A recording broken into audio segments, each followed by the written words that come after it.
You are watching the Pittsburgh Penguin Fan Show on Fan Media Network.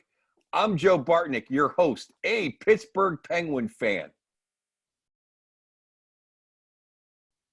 Joining me now, Pittsburgh Penguin fan, my puck-off co-host, all-around swell guy and great comedian, Andy Picaro. What's up, Andy? What's up, Joe? I'm really shining. I got a lot of sun today, as I'm noticing as we do this. You got a little powder. We're gonna start having makeup on this show pretty soon. Well, let's face it. Pens in the playoffs. This is our playoff preview, not our weekly recap. Who would have thought after losing to the Creamsicles the first two, we clinched first place? We're the number one seed in the East. We're taking on the Fishermen from Long Island, who in the illustrious careers or whatever word you want to say of the franchises, we've won 5, they've won 4. Other than Edmonton, that's it. The original 6. We're the top 2, us 3 in Edmonton for the most cups, except for original 6 teams. Unfortunately for the Penguins, no one's given the Penguins more misery than the Islanders. They're not as hated as the Capitals, the Flyers for sure, even the Rangers, because there's no Adam Graves moment, but the list goes long. 75, 82, 93, my personal Vietnam, and then 2 years ago. But here we are. Your original thoughts. Then we're going to go through 5 things I'm happy about and 5 things I'm worried about. Well, my first thoughts is that this logo is haunting, because in my lifetime, there hasn't been a lot of great moments. And I don't consider the fight night a great moment either. So even stuff that didn't happen in the postseason, like I don't think Gilly's sitting there yelling at, I forget that kid's name, who like never played again. Eric Tangradi. Tangradi, yeah, on the ground, and Gilly's is yelling at him. That was just such a garbage night. And of course the Islanders are involved in that. And then, the fact that there's 2 Islanders on Mario's statue still bothers me. So everything about the Islanders bother me. I don't care that he's beating them. I don't want any Islanders on Mario's statue. Get them out of there. So, yeah, the Islanders are just one of those annoying franchises. Not hated, but definitely annoyed and a thorn for the Penguins fans. Definitely after near 60 years of no missteps in his life, I think not wanting to see what the statue looked like might be Mario's biggest mistake. I remember being in town took when a peek. Like, do you really need those guys in it too? Was the sculptor an Islander fan? It's weird, but he does look great in it. But they shouldn't be in it, and also it should be him holding the cup. But that's a whole other discussion. It should be when he lifted it versus Minnesota. We all know that should be the statue, but I'll get over it. Like, whatever. Yeah, Mario didn't want a statue because Mario is the last guy in the world that wants a statue in front of a building that he owns. He's the most understated man in the world, and he has a statue. Can someone take a welding kit and just get those other 2 guys off? I know, right? Can we just all pledge Morehouse? All right, let's get to the playoffs. 2000. Okay, here's the 5 things I'm happy for coming to this playoffs. One is better defense than we had in 2019. I'm going this all off of 2019 where we got swept by them. So much better defense, a more mobile defense, a defense that can get the puck out, not Jack Johnson and Gerbranson going back slow and fumbling around. We got Letang, who was literally the poster boy for awful in that series. He's playing the best he's playing pre-stroke Letang as far as I'm concerned. And now we have Matheson, who's a one-man breakout. Cece's playing great. Of course, Dumo. And even, Marino and Pedersen can get the puck out pretty good. I'll get to Pedersen later on. Second reason I like this, Kasperi Kapanen. To me, he's incredible. I thought he'd be good. I didn't know he'd be this good. He can break the trap himself. With his speed and his instincts at center ice for steals, I think he's gonna drag Gino into the fight, even if Gino is rusty. Let's say I think he can get the most out of Gino. He puts Gino in such advantageous positions as opposed to Gino usually having to do a lot of the work on his line himself.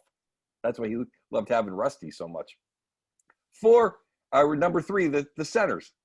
4 centers. I'll take our 4 centers against any 4 centers in the league, period. When Jeff Carter is your third line center, you're doing things right. Number 4, I like all 4 lines. I'll take Freddie Gaudreau as the 12th guy in.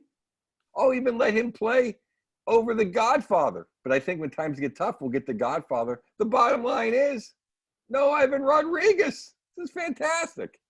5th thing I like, I think Sid and Gino smell blood.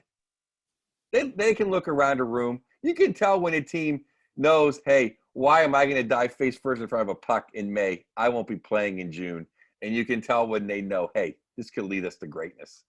Your thoughts on the 5 things I like, or anything you want to add to the things I like, Andy? Or well, you hit a couple things that I liked. First of all, what you said about the defense goes to an overall point that I think this Pittsburgh Penguins team is much quicker to the puck. They just are. And when you look at, hey, nothing against Tom Kuhnackel and stuff, but I mean, there are some guys that can be laboring to the puck that are effective. But you want to have a faster team. I think the Penguins are faster and better at every forward line. I'm not taking a dump on the Islanders for like that. Barzal Komarov line is great, but it's not as good as Russ and Sid and Jake, right? And then the second line, if Gino's going, I'll take him over Bolivia. Like right, all of a sudden, 1 and 2 you take over, and that 4th line with Tanev back, it's pretty much as good as their 4th line. So I like the Penguins up front. I think that they're better. I think the defense, I might go slightly just because of the Pelech-Pollock. That 1-2 is a great pairing, and they're so young, and they're going to play the heck out of those kids. But I like the Penguins defensively, forward-wise, and I like the goaltending competition. I like that the Smith is in the competition now. I'm not saying he's going to ever take the job, but he's good enough that he could. And for Jari to know that the guy back there could take his job, had a better save percentage, better goals against, I like that healthy competition. It's not unhealthy competition. It's just a very real thing. There's a guy behind you that can play. You better play well. I think it's good for Jari to have that. I'll tell you what I like is I like Max Legacy. I thought he looked pretty good with that shutout. I don't think he's ever going to play this season, but I really enjoyed him. I'm typing your name in, Andy. Getting up to speed. All right, rename. All right, here we go. Now we got things I don't like. 5 things I don't like about the series. I'm worried about our PK. We're getting Tanev back. He's not Ronnie Francis. He's good, but I think we need more help than just Tanev.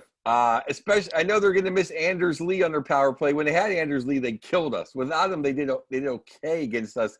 But they still got guys that when they can throw the cross ice passes, got guys like Barzal, Beauvillier,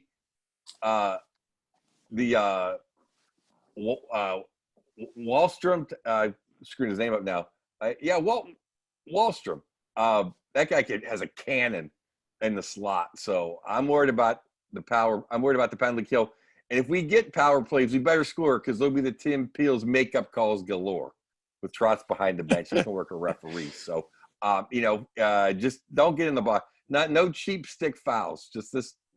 Worry about the PK. Second thing, Barzal. Barzal's amazing. He's one of the fastest guys in the league.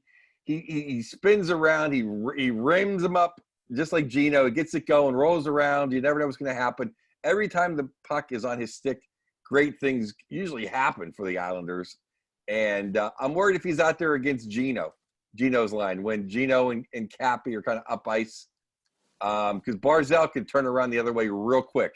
I'd like to make sure Dumo and Letang are out there against him, even though I see Letang getting beat a few times. I'll take my chances with Dumo coming back and making the save. But Barzal scares me. Third, their 4th line scares me. Not so much that Clutterbuck's going to get 6 goals or Matt Martin's going to go nuts, but just the wear and tear, just the overall punishment these guys can bring. We can't lose any defensemen. If you noticed, we can't play Friedman. And Ruido on his other side, we're not going to beat Boston in the next group of people with injuries on the defense. 4th, Jari hasn't done it. I'm not saying he can't, but he hasn't done it yet. So a little nervous. And then 5th, maybe my worst thing I'm worried about is I don't like Sunday at noon. I know that the charts say, oh, look who scores on afternoon games, Sid and Gino. When was this? Where was I when this happened? I think we start out sluggish. They win game 1. It's a bad sign. I wish we were playing Saturday afternoon at 5 or 3 or 2, or Saturday night or Sunday night or Monday or today, Sunday morning. Ugh. All right, It's a couple of things you're worried about, Andy, or 5 of them if you want to. I hate afternoon hockey, so I agree with you on that. But I really think that I'm just mad is that the Penguins will have one game where they can't be at the capacity that they should be at, because on Monday Pennsylvania opens up and on Sunday is game 1. So they're not going to have, I think they could have 10,000 game 2, or they're going to have 10,000 game 2, 5,000 game 1.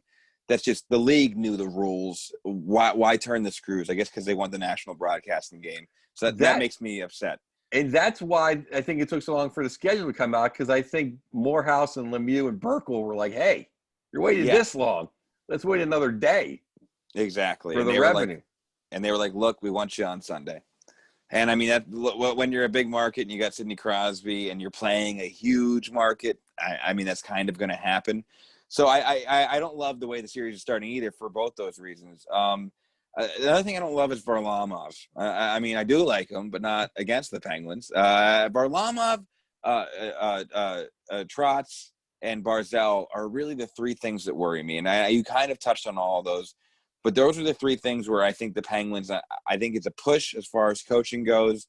I think that Barzal, I mean, forgive me for saying this, there's a chance he's the best player in the series. And there's a chance if one guy in this series just wins it, I might bet on him. I hate saying that about when Sidney Crosby's playing, but this guy might be, one of the best players in the league for the next 10 years. He certainly was this year. So I really worry about him just beasting it, having 9 goals in like 6 games, and then there's nothing they can do. Yeah, you absolutely can. I said on regular Puck Off, I think he's the most exciting player south of Canada.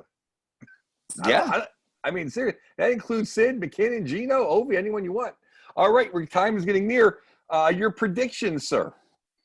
I'm going Pens in 7. It's boring, and picking the Penguins at home in 7 games versus the Islanders is a terrible pick historically. But, the Penguins have kind of turned over that curse of the Bambino winning that Game 7 at home. Remember, for about 10, 15 years, they couldn't win a Game 7 at home from Florida all the way until they, in the Cup in 16, they couldn't win a Game 7 at home.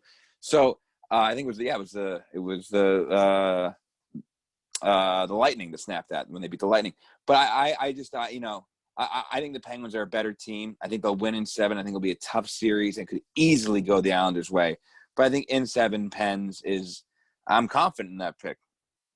All right. Remember, follow us on LinkedIn. Subscribe to LinkedIn. Follow me on LinkedIn, and you will see this come up in your LinkedIn feed, and we'll take questions and comments on LinkedIn. I'm saying Pens in 6. They win in overtime to close Fort Never Lose on the island. Check us out on Puck Off all the time on the All Things Comedy Network, wherever you get podcasts. That's Andy Picaro. I'm Joe Bartnick. That's our show. To host a fan show or appear as a fan on a fan show, simply create a profile on Fan Media's iOS app or website. Select your teams and make a short intro video on your phone. Show hosts, reporters, former players, and superfans can use our Get Verified feature and make an intro video as well, and our mobile newsroom staff will reach out.